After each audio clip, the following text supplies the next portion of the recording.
to the greatest of the greatest. A podcast that you never knew you needed. With interviews from people you have never met, or maybe you have once or twice. Asking questions and knowing more than you want to know about them. You are listening to Full Buddy Cast. I'm over here like, hey, you've done this before, right? And I can't even figure it out. All right, let's try some mango. Oh, that's good. Yeah. Dude, that's good. Those could be dangerous. I could see that. Dude, we rip them. Well, not me. I usually go with the CLs, with the Coors Lights. Yeah. And we'll play some golf. It's a classic. But White Claws, I think it's where it's at right now. All right. Well, this is going to be a full buddy cast. This is going to be its own as of now, and maybe turn into. We do Rambling with Rhiannon, we do Hollin' with Hollenbeck, Bitchin' with Mitchin. What are we doing with? What do we say? Whatever you're thinking, man. Okay. It's not like you're going to offend me. Don't worry. All right. Mitches get stitches. No. All right. Well, we got good buddy Mitch Fuhlman. Howdy. It's good to have you, dude. Good to be here, man. Okay, so let me tell you how this goes. Okay, I'm gonna edit this later. We'll take out that fan in the background. At any point, it's not live, right? So at any point where if you feel like driving home tonight, you're just like, hey, dude, cut that part. We'll cut that part. No problem. All right. So I'm not trying to Barbara Walters you. I'm not trying to make you cry. I might. I mean, like, I would. You're definitely getting more listeners if you do. That's a good idea. If you pitch, hey, I finally broke that kid. I like that. Pitch it up to Mitch. Then you just crushing home runs. I don't know. We'll think of something. All right. So I got my own little. We got to catch up real quick. Okay. Sure. So you probably saw something on this here. So Mitch, what's your name? Mitch Fuhlman. Mitchell A. Fuhlman. How old are you? I'm 36. You graduated in 2002. 2002. Never got my diploma. Really? Why? Totally graduated, though. Well, why is that? I owed like student fines, and I was like, see you, EHS. I don't need that paper document. Wait. So what fines did you? Parking in the wrong parking lot. They gave me fines for that. Really? Yeah. And how much were those fines? I don't know, like $50 or $60. Semantics, sir. Oh my gosh. Were you working in high school anywhere at the time? Like, did you have like a My senior year, I lived by myself the entire year. Oh, did you? Our house was for sale, and my mom lived with my grandparents, taking care of them.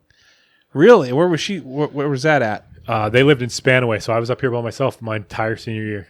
Did you take advantage of that? Was there parties, or were you responsible? Depends on who's listening, sir. I will say that I don't think I made it to first period more than like 5 times that entire Oh, really? year. What was first period for you? Auto shop. Okay. Not handy with a car, Not turns handy out. with a car. Turns out, yeah. And then sleep sounded way better. Yeah. Gotcha. And I got to write all my own notes, so it was awesome. Nice, dude. Okay, so yeah, I'm sure you did. Yeah. And Mavis is there to take care of you as well, I'm guessing. Yeah, and then I just had to appeal to like the attendance board or whatever, which Mrs. Ferguson was on, both of them. Yeah. She was one of my former teachers. Hey, rest in peace, right? She's awesome. She was really good. Were we in the same class in Ferguson's? I don't know. I had her 1 year for algebra, and then I had her for a makeup for one of my geometries I failed, I think. Gotcha. Did you ever get the foot stomp? Remember the portable foot stomp? She would like give the old foot stomp, like, hey, pay attention. Yeah. Quit talking. Yeah, I also learned how to play craps in her class. Yeah, me too. Good times. All right, so we had some classes together that I remember. Okay, I want to say we were in German together with Frau Enter. When I was a junior, you were a freshman. Yeah, that probably sounds correct. Do you remember your German name? Remember, you have to get your own German name. Dude, I was so bad at that. Okay. Like, German was in and out for me, man. Me like, too. I got yelled at so much for speaking in English. And yeah, like, my sister was really, really good at German. And, like, she got to be one of the foreign exchange students and go stay over there.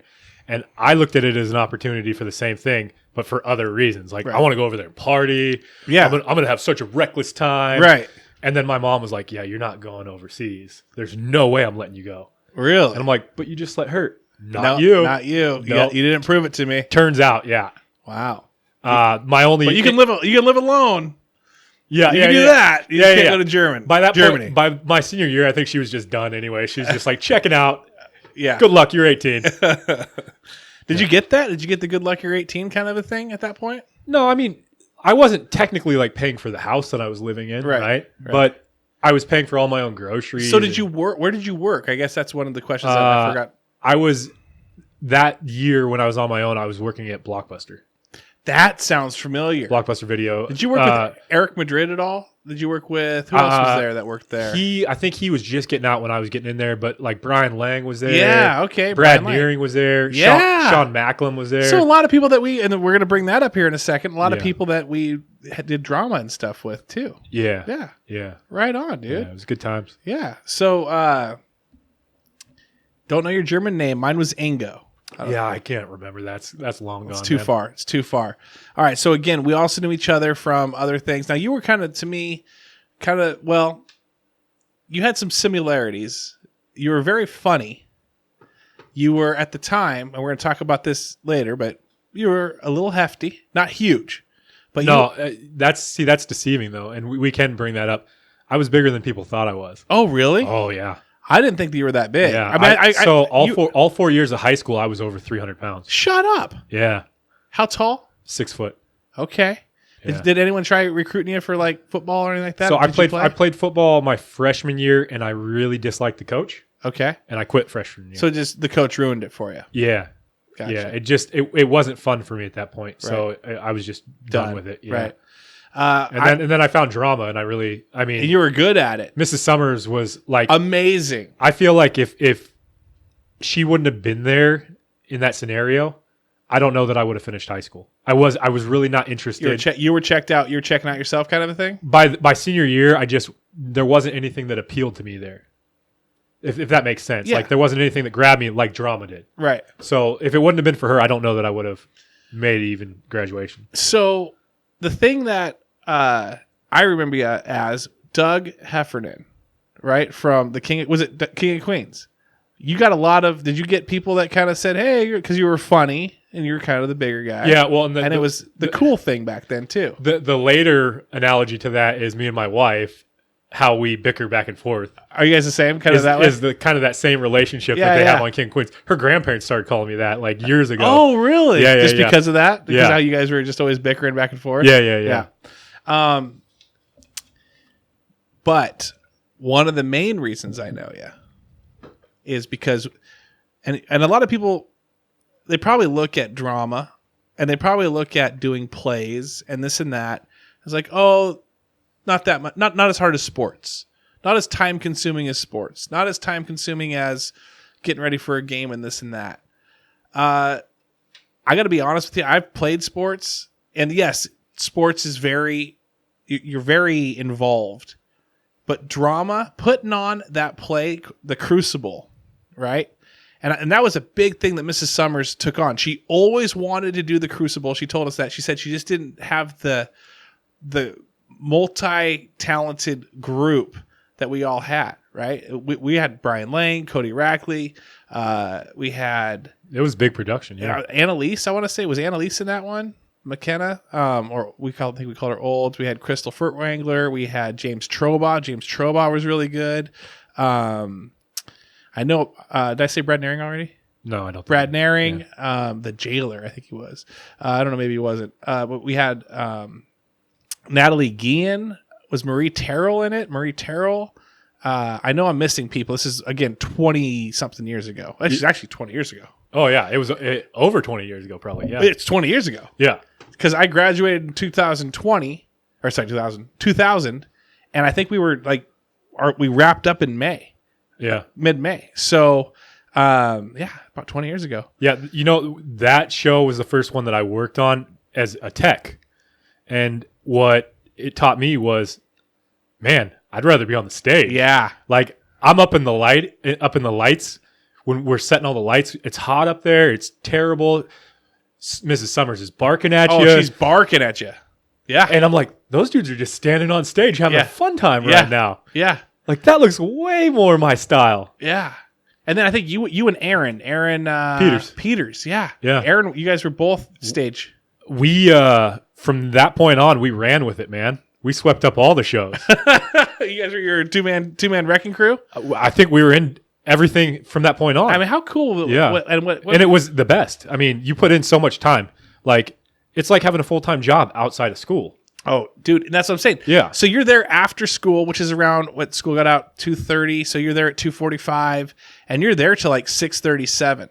And like it was like, okay, run through it again, and then you had to build your own stage. You had to paint your own stage. Yeah. You had her husband Thor. Okay, Yeah. so I've ran into them a few times later on in life. I used to work at the Maple Valley Safeway, and they'd come through, and They lived in Maple Valley. you'd see Thor coming through. You can't miss him. Yeah. Right? Oh, yeah. Long ponytail, just Yeah. looking just like he's a tall dude, broad-shouldered dude. Looking like a large Viking man. Oh, for sure. Yeah. And then every once in a while, I'd run into him at the Muckleshoot Casino and sit next to him and play. There's Mrs. Summers going to play with them and him and Thor, or her and Thor. Did you ever run into her later on in life? I briefly talked to her on Facebook. Oh, really? Yeah, I haven't seen her in person. I know she, after she left EHS, she went to Tacoma for a while. That's right. Yeah. And she's since retired. Yes. But she was great. oh yeah, She was one of the ones where hands down. I mean, she really like. If you say like you had one inspiration from those years, she was mine. okay. Hands down, easy. Absolutely, she'd easily make my top 3 for sure. My senior year, my classes were stacked with her. I retook drama. I was in a video productions class, and then I was a TA for another class. Oh, that's awesome, dude. Yeah, she was great. And have you ever seen her? I remember. So yes, you have. When she got mad. Oh yeah, I've been on the other end of it. Yeah, man, look the frick out. Yeah, super sweet, super cool. If you wanted to see Mad, a week before we did one of the shows our senior year, Aaron Peters showed up with a neck tattoo. A week before show. My gosh. He had a bird on his neck. And she did one of those kind of what the frick. Really? Are you kidding me? And he's like, I just put makeup over. It's no big deal. It's no big deal. And she was We're good to go. And no, we're not good to go.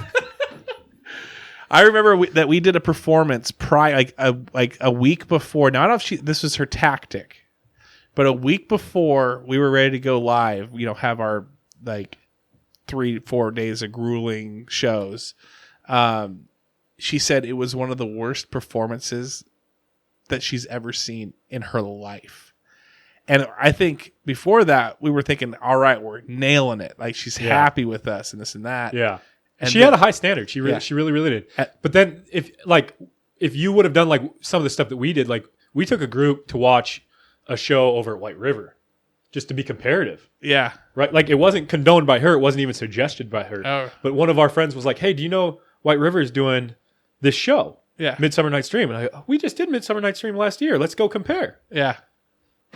Bro, it was horrible. Really? The show was, I mean, like to me, it looked like grade schoolers doing the show. Thrown together? Just like thrown together, yeah. And you're like, wow, like it really put in perspective her standards and how high they really were. Well, I was in Act 1, 2, and 3 of the 4 acts. I don't even know how it ends. Yeah, I don't even know Act 4. Like I have no clue what Act 4. Yeah. So who knows what happens in the Crucible? Well, I mean, let's be honest. The best part of those shows was the green room during the show. Yeah. Right? Oh yeah. The whole cast hanging out in the back. I can't share some of the. Oh, I think that goes with the code, man. Yeah, you can't. What happens in the green room stays in the green room. That's fair. Yeah, especially in high school. Well, that's awesome, dude. Well, I was just wanting. You actually hit almost everything. I was in a show with your brother too. What was that one? Was that Noises Off? Noises Off sounds familiar. Maybe. Sounds familiar. I don't know. Whatever show we were in together, it was only like a cast of like 7 and like 400 people tried out for it. It was like some ridiculous number like that, man. And he got it. Yeah. Oh, he was great. Your brother was great. And what were you? What was your character? I was like the stagehand, kind of the comical, kind of funny, straight type guy. Yeah. So I mean, it was completely up my alley. She knew how to pick parts for people. Yeah. I mean, she was really, really good at seeing that in people. Here's the thing. Midsummer Night's Dream, me as the wall. I mean, like, What is that? Like when she was trying to tell me about that, I'm like, No, that doesn't sound. I think you got that wrong. right. And then once we got there, like, no, that made perfect sense. Yeah. Yeah. I was Giles Corey, Putnam. You know, when I got it, in my mind, I'm thinking I'm a star. Like I'm thinking I'm Mark Avey of this year. Like I'm the man. I should be Putnam. I should be this main character type guys. And when she said Giles Corey, I was disappointed because I'm like, I don't want to be this old crutchety old dude that's kind of the comic relief. I want to be a star. It's where it's at though, man. And then the I support was characters are where it's exactly. And then as soon as I started reading it and getting into it, and she said, Travis, I picked you for this. Make this fun. And I was like, and I didn't throw a fit. I didn't say, oh, what? I didn't even go up to her. I just was kind of like, do I really want to be this guy? As soon as I started reading it and I started like realizing it, I'm like, oh, dude, I'm Giles Corey. She nailed it. Yeah. So she definitely had a talent with that. I mean, that 7-man show, Aaron Peters had a part where he's like an old crotchety dude. Yeah. And like one of my favorite memories was my grandpa, who's no longer with us, but he was old crotchety dude at this time, right? He came and saw that show. And those two hanging out afterwards, like Peters was just totally like playing off my grandpa. Like I'll never forget that, man. Dude, Aaron is such a funny guy. He's a fun dude to be around. He is so fun. I miss like he was supposed to be on here until Corona hit, and then it sounded like he got not leukemia. Although I can't spread those rumors. Pneumonia. A lot of vowels and a lot of consonants that go with an ew. So no, he doesn't have leukemia. He has pneumonia. But anyway, it sounds like he's getting better from that. So shout out to him. So after high school, catch us up. What did you do after high school? We're going to get into a lot more stuff, but just give us a brief, like 5-minute rendition of what happened in your life. So straight out of high school, I was attempting to go to college. Which one? I had gotten a scholarship to CWU. Okay. I had applied. I'd auditioned for a theater scholarship. I'd gotten it via an audition, and then I didn't have the credits to get into the school. And that kind of just, like, I didn't have, like, the qualifying credits for math, essentially. And that just kind of killed me on the wanting to go to college. They're like, you can do a 2-year school and transfer. And at that point, I was like, I'm done. I'm going to work. I'm over school, man. Like, you're not going to you're going to give me a scholarship and not let me in. I'm done. Yeah. And, like, I'd already known, like, the theater department over there. I'd already visited them. And, like, I was really interested in doing that because I loved it so much in high school. But then, yeah, I just went working instead. I worked a couple jobs, moving company for a while, for years. So no college for you at all? No college. So, okay, so we're playing the game of life. Remember the game of life? Yeah. Spin the wheel kind of thing? Yeah. You can either go right, go to college, get in debt. It takes a little longer. Or you make a hard left. Yeah. You're already making money. Yeah. Hit payday first. I did the same route. I did hard left, and I worked a moving company, tons of overtime. That burned me out. Got into hotel maintenance and stayed there for like about 10 years. Right. And realized I need to like put some licenses behind what I do. Right. So I can move up. And because I saw that there was just no future there. Sure. And so I went and got a steam license, refrigeration license, got on over at Children's Hospital doing maintenance. And then a couple years there, moved to Port of Seattle where I'm at now. And it's a great career, by the way. Dude, I'm sure. I'm slaying it. And like, I'm looking at comparatives for people that went to college and I'm like, okay, so made the right choices. So here's the thing. And I tell my kids this too. You can go to college. I'm all for going to college. Nothing against college. I'm all for also not going to college too. It's whatever you decide. You're gonna get there at some point with hard work, determination, and some schooling. Like you had to get your licenses still. Right. It's not true that I didn't do any college. Right. I did one class, 1 quarter for my boiler license. Gotcha. Through like a rent tech. Right. So you have to do some schooling. You don't have to do all the schooling, but you do some schooling. But you're going to get there, your mid-30s, if you're determined, hey, you might get there a little sooner with college at 28, 29 maybe, but you're also paying off a ton of student debt as well. Student debt. And then But I'm telling you, you can, with hard work and determination, for all those people out there who are considering college, don't go. Yeah, just don't go. It's a bad bet. You took your time getting there. You got there. Are you staying there? Is this like for the rest of your life type thing? You thinking, or what are you thinking? Forever, as long as they're going to have me, man. Really, that's great. So you found your forever job. There's a 16.5% pension. I'm not leaving. Oh my gosh! Hey, who's hiring? Are they hiring right now? I feel they're going to probably be doing layoffs, courtesy of COVID. But at some point, I feel like I'm deep enough in that department. I'm not going anywhere. That's good, dude. Yeah. Well, congratulations on that. That's great news. Well, that's good, man. So, and then a little quick on the personal life as well. Wife, kids, living, all that fun stuff. This year makes 10 years married. Sheesh, dude. Yeah. Congrats. Where'd you meet her at? I met her at a party in Seattle. Friend of a friend. Friend of a friend. Yeah. Did you guys hit it off, or were you the one that was just kind of bugging her, and then finally she I think we hit it off that night, and then we went on a date Cinco de Mayo. Like 14 years ago. Wow. Yeah. Oh, so together, so then dating for together 14 years kind of a thing. Yeah. Yeah. And then long time. Where did you propose? Let's hear the proposal story. So you're going to laugh at this. I love it. I'd gotten laid off from a job when I was saving up to buy a wedding ring. Oh, no. So I was feeling pretty low. Yeah. And we're sitting around one night, I think probably having a beer. And she looked at me and said, "Are you ever going to ask me to marry you?" And I said, "Well, I was thinking about it, but here's the reason why I haven't yet." Right. And she said, "So do you want to get married then?" So technically, she proposed to me. Oh, nice. And we drove to Fred Meyer Jeweler the next day. Got a credit card out. I bought the one of the cheaper rings I could afford at that time. She was cool with it. She was totally cool with it. Yeah, nice. I think people get hung up on having to buy something big. I've since bought her a bigger ring, obviously. Right. But I think you get hung up on that, like, oh, I got to do this, I got to do this, and it's really the thought that matters anyway. That's good, dude. Well, that's great. I don't wear a wedding band. You got it tattooed. I got it tattooed.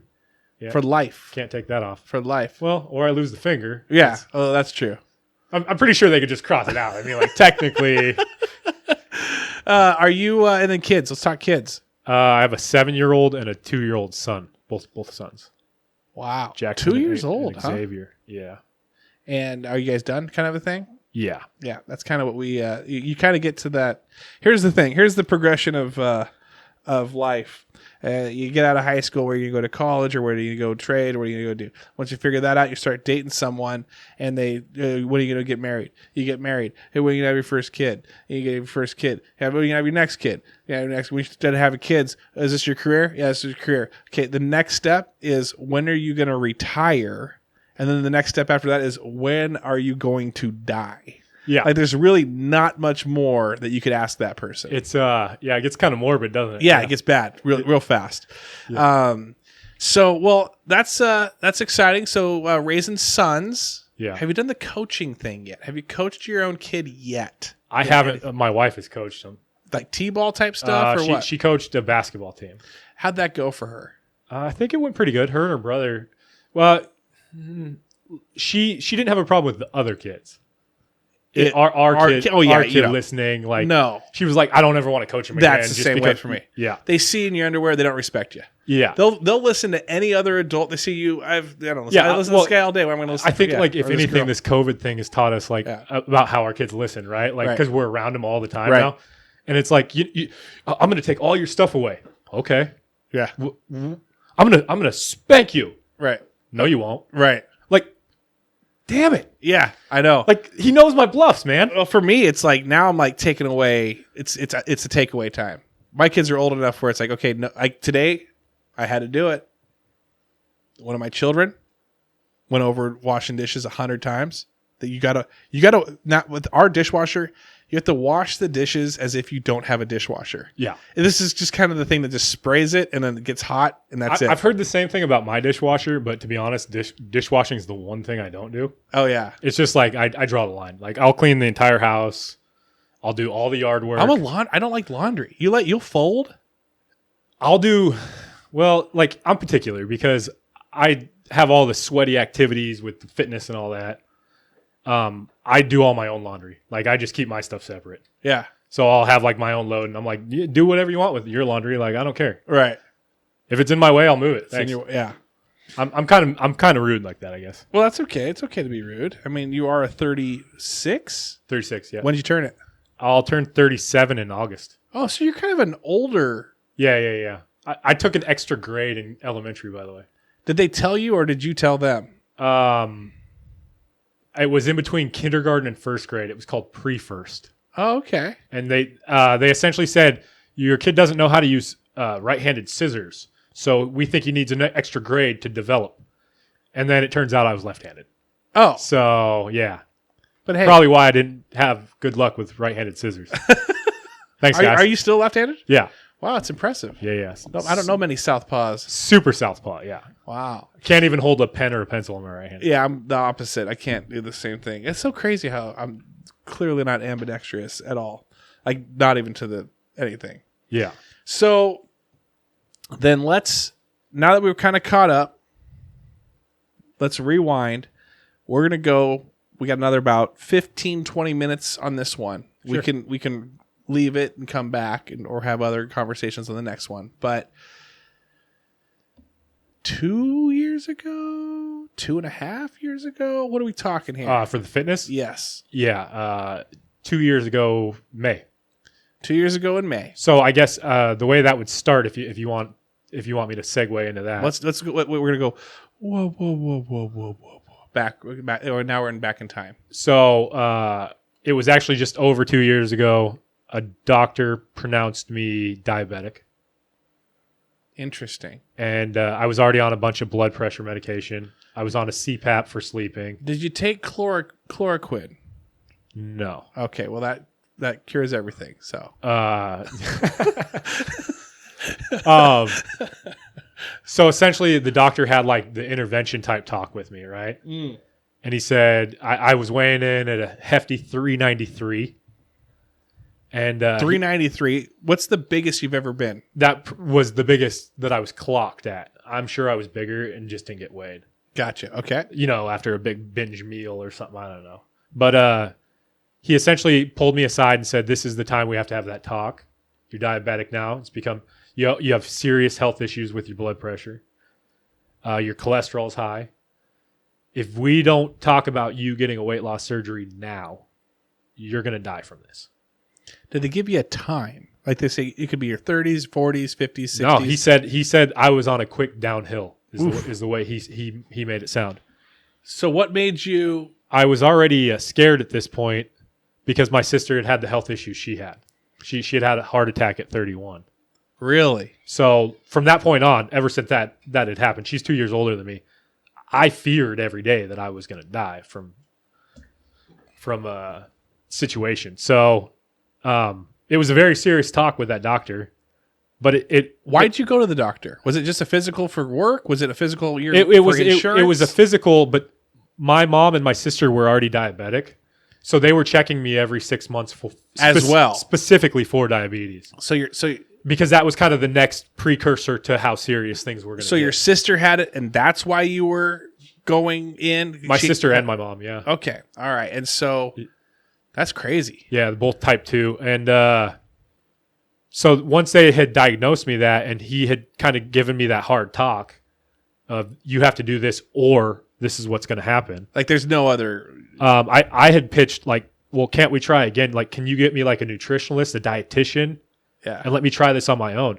And he essentially told me statistically that I could not do it on my own. Really? That I would fail. Even if I had success losing weight at all, I would fail, and I would be in the same situation or worse.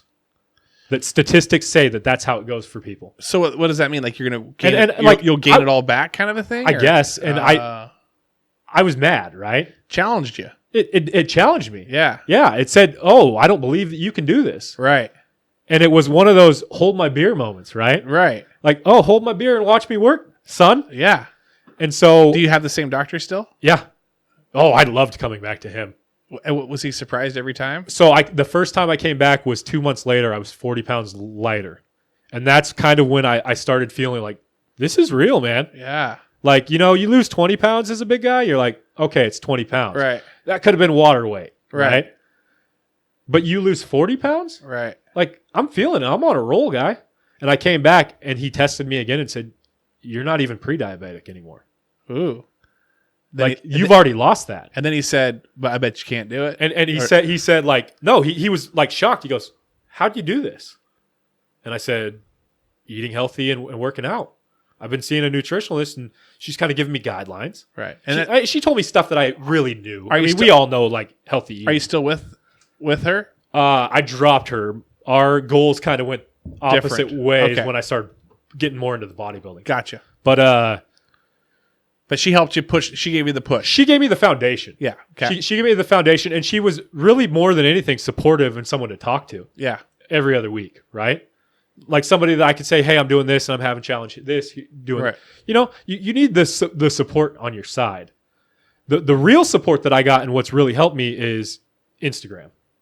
Finding people that are in the same situation or have been in the same situation. It's one thing like if the average person says, "Hey, if you lost weight, you look good." Right. That's nice. That feels really great. Get a little bit. But it's a whole nother thing when somebody that's been morbidly obese like you is in your corner too. Right. Right? They're really like pushing you like, "Hey man, I've been right where you are. I know exactly how you feel. Stay on track. You got this." Right. And that's like I'm trying to pay it forward, man. I'm trying to give back and do the same thing. I've been approached on Instagram, like people wanted me to sell their product. I have no interest in it. Right. You're not monetizing. I'm not monetizing anything there. Right. I'm not there for that. You're there to get your story out there every once in a while. I'm there to Watch- to show people what they can do. That's what I'm trying to say. That's the thing. And for the listeners that are listening, Mitch started this thing as an open friggin' book.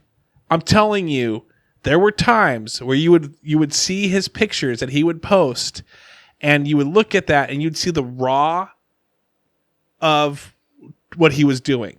Just the absolute just puddles of sweat on the ground that a part of you's going, dude, that's someone's sweat. Like, ugh. But at the same time, you're going, dude, that's working out. And so then he didn't just show you the before and after. You saw it all. Sauna pics or hot tub pics or soaking he didn't care. You were on the journey with him. Now, because people were on the journey with you and you created the name One Sweaty Mitch, did that drive you to keep going? Like, you can't stop. I can't stop. If I stop, everyone's going to see that I'm stopping and I can't quit. I mean, yeah, sure. Part of that. I mean, that's where accountability comes in, right? Sure. And you've put out there, like, this is what I do. And then all of a sudden you're going to like fall back and stop. Like Sure. you can't almost, it's a self-driving machine at that point. Right. Yeah. Like, but man, it inspires me too. Yeah. And I get so many DMs or messages of like people that are like, "Hey man, I really appreciate you saying this or you showing this part of it because that like told me that I'm not alone in this." Right. Or like that told me, it shows me that I can do it. Right. And I truly believe it. I think everybody can be successful with fitness. Hey, we might have to go out there to sign or whatever. By the way, that's my wife, Jamie. Jamie, this is Hi, Mitch. Jamie. Nice to meet you. So, White Claw here. yeah, you can come back once we. Okay. So anyway, I might have to eat. I might do the thing where I'm eating in front of you on the pod. I don't care. Okay. So, and Joey loves that. I don't know if you've noticed that. He actually hates it. So, all right. My thing when I was seeing what you were doing was you were tagging people. In fact, Shrinking Steph. That's my coach. We'll talk about Shrinking Steph next episode. Sure. Okay. I think there's a lot to talk about for Shrinking Steph, I'm guessing. Yeah. Okay. Yeah. Some war stories, probably stuff like that, get you going and all that. So I don't want to take away from that. But so when on Instagram, you do a story, you're doing your push-ups, you're doing your pull-ups and all the other stuff. That squat post the other day was pretty interesting too. To see the two. See you just get in there and just go and focused.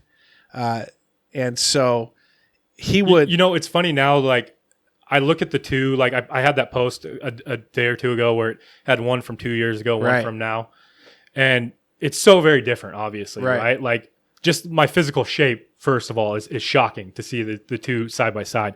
But secondly, to see the ability of what I could do 2 years ago to what I can do now. And it's funny because you think you'll get to a point where you're like, I'm going to master this someday. Right. And I'm just going to be so good. And it's just going to be, or, you think like, I've got to lose 200 pounds. And you get to that point and you're like, I'm done, right? Like people assume like, oh, you're done. You made it. Right. There's like no end with fitness. Really? Right? Like you're ruining this for me right now. Why? Why is there no end? Because what you realize is once you get to goals, you're always going to create more. Okay.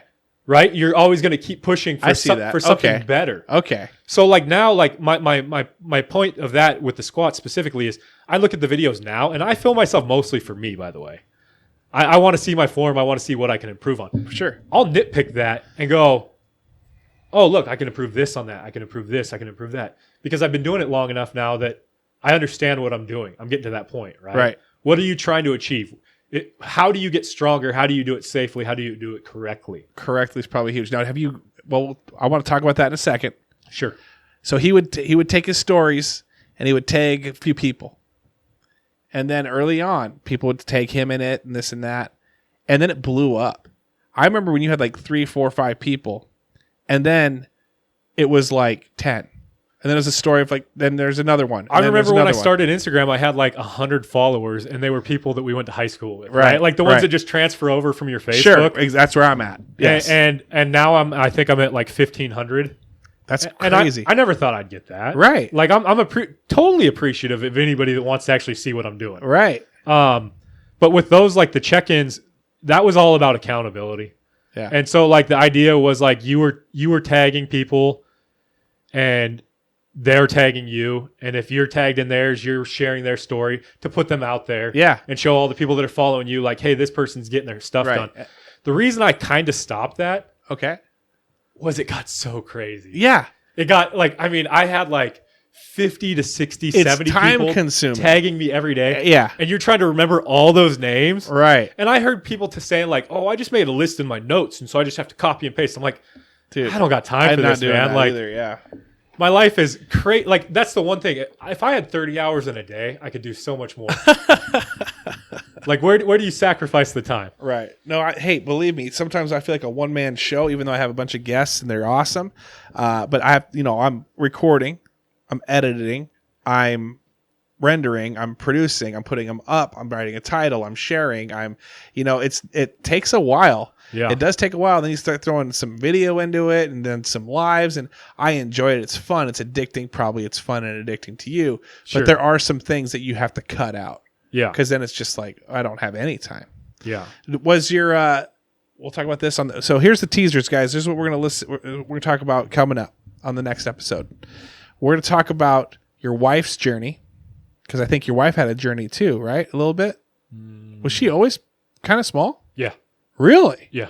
I always see her in the workout pictures, and she's working out too. Yeah. Right? Yeah. Well, I mean, like, I feel like at some point, if your spouse is working out extensively and you've seen them transform so much, you're not going to not work out. You're not going to work out. Yeah. Yeah. There's a spouse guilt going on as well. I don't know if it's guilt, but it's like maybe obligation or something. Yeah. Okay. Like, I don't put any expectations on her at all. That's the word I'm looking for. So we're going to talk about Shrink and Steph. Yeah. Okay. We're going to talk about some war stories, being injured, trying to work, and there's been times where you've probably been injured. Oh, there's definitely been times. And how you got injured, and then how long it took to rehab and keep going. Yeah. And then I want to hear also about a daily workout then when you first started. Yeah, very different compared to a daily workout now. Yeah. Okay.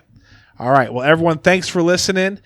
We caught up. This was just kind of like the filler episode, the one to kind of get you introduced to Mitch, as well as, for everyone that knows Mitch already, to kind of hear what was going on in his life back in the day, some memories, and then after high school, and then with his weight loss journey and getting fit, which I'm over here about to pound some Domino's pizza, and hopefully this will just, I don't feel guilt. So... Everyone, thanks for listening. We'll have another one coming out here soon. Not sure when, but we're going to record it right now. Mitch, thanks for joining us on this one, buddy. Thanks for having me. Yeah. Take care, everybody.